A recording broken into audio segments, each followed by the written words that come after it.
I don't think I'll ever go home again. I think it was a hit, don't you, darling? Oh, yes, a triumph.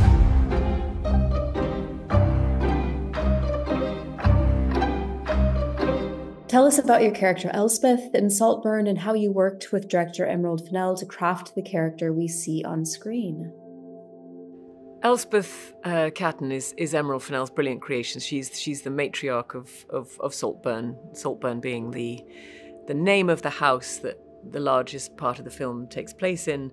Elspeth was a model and socialite in probably the 1990s. Is that right? Yeah, 1990s or kind of late 80s. She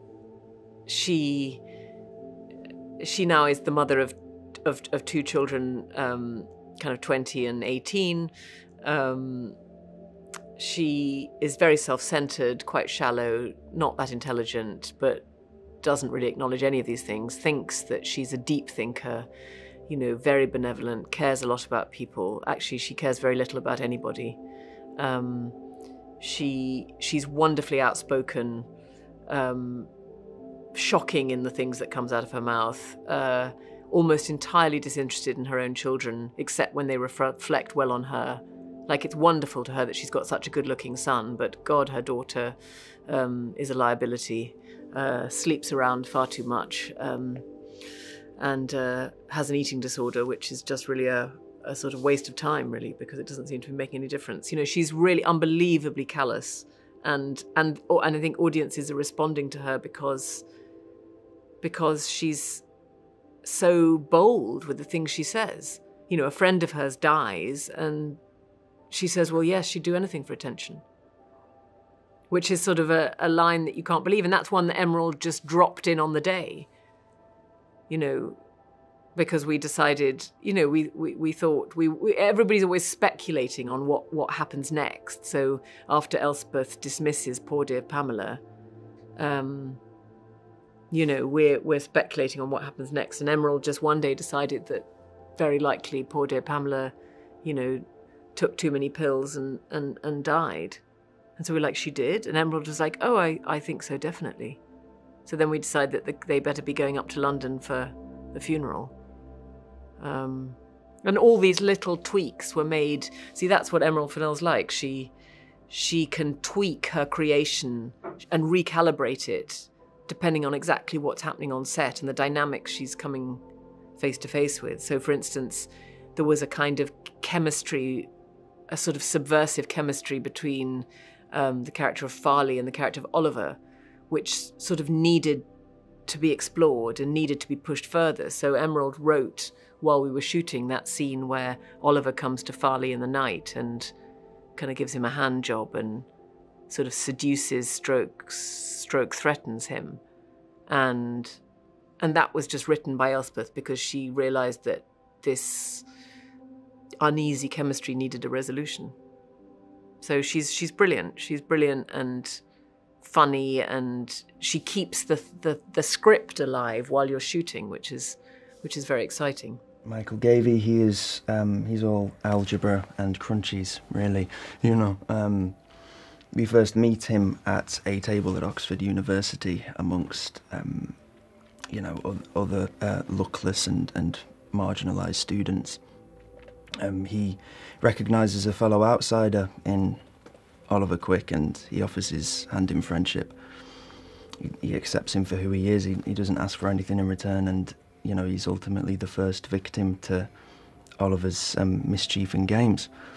I think Michael Gavey really does show Oliver's lack of empathy and lack of loyalty, which I think is interesting. Farleigh is, where do we begin with Farleigh?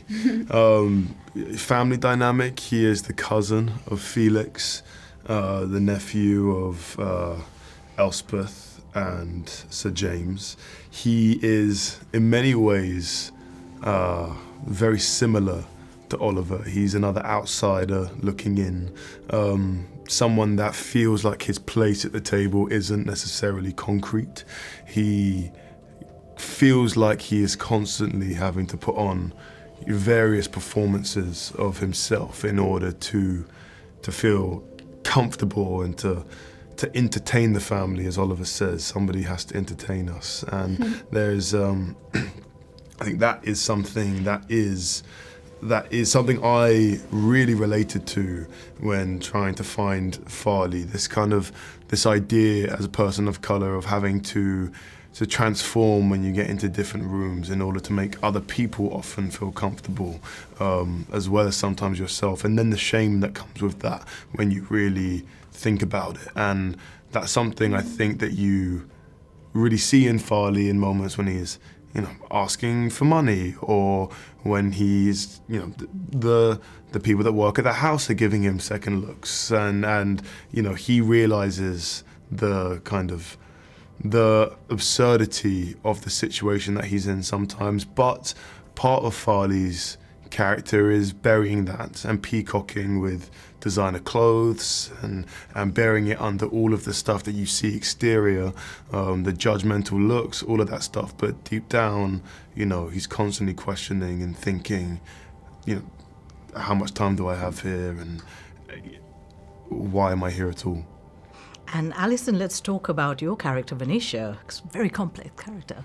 Yeah, so Venetia is Felix's sister, and Venetia kind of, I kind of used to think a lot about what does Venetia do, when you guys aren't there, like what is her life? And then it kind of just led me to thinking about, I guess, how lonely actually she is as a character, like she is a very fun, bold, obviously deeply privileged, provocative character who kind of has so much, if not everything, in a material sense.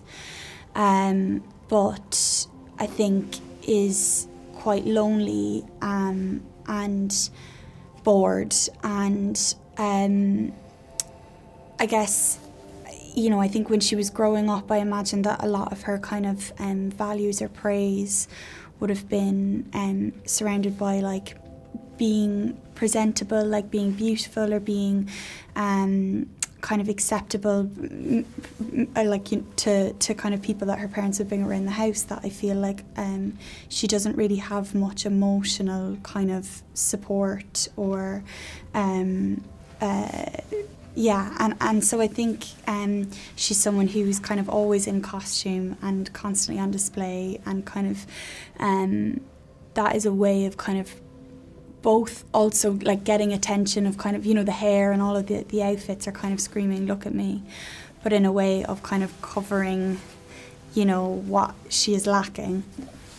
And I think she's one of those girls as well that kind of like, she says before to Oliver, like, I like you even more than last year's one, and like she kind of, you can tell that she's done this before, and she kind of is one of those girls that kind of needs boys to fancy her, and I think it all comes from like a deep, kind of vulnerability and need. But yeah, she's a fun one. Elspeth has a very funny manner of speaking. Where did the delivery come from?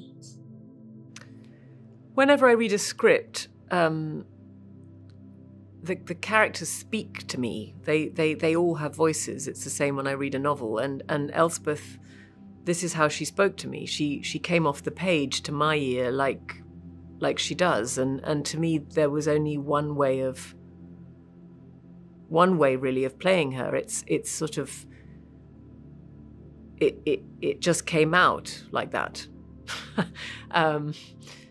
And, other people have said to me, God, I read the script and I never heard the line delivered like that, but that is the only way I heard it. So I don't know what to say, really. It's how she appeared to me. And I felt that she was a person of extremes, which made life simpler for her. She will love you or loathe you. You're fascinating or boring. And the same with the way she speaks. She has to exaggerate, whatever it is. He's malignantly ugly. It's just extremes, and she pushes things, and, because it also makes life more entertaining to be like that. Somebody who sits on the fence and just sort of, keeps everything at one pitch is not nearly as interesting as somebody who, pushes things. So I just felt she needs to push, because I don't know, I can't really explain it. She needs to sort of... She needs to impose her personality on the room, on people, on everyone she meets, because she craves to be adored. So, you know, when Oliver comes in the room, she has to tell him, you have what beautiful eyes. You know, it has to be extreme. She has to kind of arrest you and grab you and command your attention. I think that's what it is. There, I've never thought about it before. You've made me think about it. And how did you prepare for this role? I did, you know, I think, you know, so I never went to drama school, and so every job I do, I'm trying to hone my craft. I'm always trying to approach every role in a different way, and it's a little bit like Bruce Lee in that he said to absorb what is useful and discard what is not, you know, and he would pick and choose from different martial arts, and in doing so develop his own, and that's kind of similar to what I'm doing. As for Michael Gavey, I wanted to have a bit of fun. You know, so often in the scenes you don't see it in shot, but I had this old used Tesco carrier bag that I would carry around with me off of set, and it was, you know, it was full of algebra and crunchies, and you know, I really wanted to be true to the character and really embrace him, and you know, make the audience think, you know, he could exist outside of the scenes that he's in, and you know, maybe even make you a little bit fascinated into what they might be. And yeah. What do you think means more to Elspeth, being a wife, a mother, a friend? Do you believe she's good at being any of them? What matters to Elspeth more, being a wife, a mother, or a friend? I think she definitely thinks she's a marvellous friend. I think she thinks she's a really good friend, and she will give you everything you want. And darling, of course you must come and stay. Come and stay for however long it is that you want. Well, but then darling, you really must be moving on. I think it would be much better if maybe by the end of the week somebody was telling me yesterday, a journalist was telling me that she was on holiday when she was about 14 with a friend's mother who told her that, you know, do you know why guests are like fish? And her 14-year-old self said no. And this mother said, because after 3 days they begin to smell. And I thought, God, that's what Elspeth would do. You know, she will welcome you in, and then once you begin to smell, she will dispose of you. So she thinks she's a marvellous friend. But I don't think she is. I think she sort of exists in her own bubble in a way. I think she's probably most beneficial as a mother in the stories that her children can tell about her. You know, and there are people who exist very happily in that space. They relate to their mothers or their parents as a kind of source of anecdote and story because she's lived a kind of reckless, glamorous life. And that's, you know, it's not a recipe for being close to your parent, but at least you can have some relationship to them, or they can give you something, even if it's only the admiration of your friends. Do you know what I mean? It's the kind of, you know, you can have an absent mother, but if there's some fascinating story about her, you can still get some value from her. And I think Elspeth sort of occupies that space. You know, she's someone that people will talk about, and that's all that really matters to her, is that people are talking about her and she's part of the conversation. I think she would just hate people to be indifferent to her. But it's very interesting to play a mother who's entirely unmaternal. I mean, I was speaking to Alison, who plays Venetia, about it yesterday. I don't think we have one exchange in the entire film. Elspeth and Venetia don't say anything to each other in the entire film, and they're mother and daughter. Right. Well, you have nearly all of your scenes actually with Barry Keoghan. What was that like, kind of working together, and what did you learn from him? I mean, Barry, he's just electric, you know. Any film he's in, I'm going to buy a ticket to watch it for him, you know. I loved it, you know, so spontaneous, and we really did riff off each other in those scenes. And those moments of spontaneity, it's like catching lightning in a bottle, you know. I loved working with Barry, yeah, very exciting. For each of you, when you met Academy winner Emerald Fennell, how did you feel? I just felt, what a legend. She's just so lovely and sound, and was a friend from the off. Like, greeted me with a big hug and was immediately comforting, made the room feel chilled. There was no anxiety going into the audition. I just immediately felt at ease around her. She's someone that you know you'd be friends with. She's great and a genius. Yeah, I felt the exact same.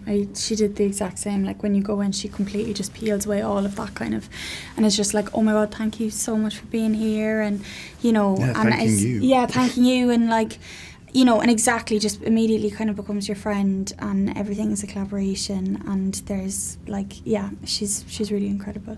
What was your kind of favourite part of playing this character? Favourite part? I loved, you know, I loved all aspects of it, you know. I loved working with Barry, I loved working with Emerald. I said a little bit last night, but working with Emerald, you really do feel like a puppet on her strings kind of thing, and it's liberating because you feel protected, you know, and to go toe-to-toe with Barry, you know, you pick up a few moves in the process. And what do you think people will take away from watching Saltburn? Everything. I think most people who watch Saltburn, you know, you'd be lucky not to have lost your mind by the end of it. It's one of those films, you know, it's here to stay. I love it. I don't think I'll ever go home again. I think it was a hit, don't you, darling? Oh, yes, a triumph.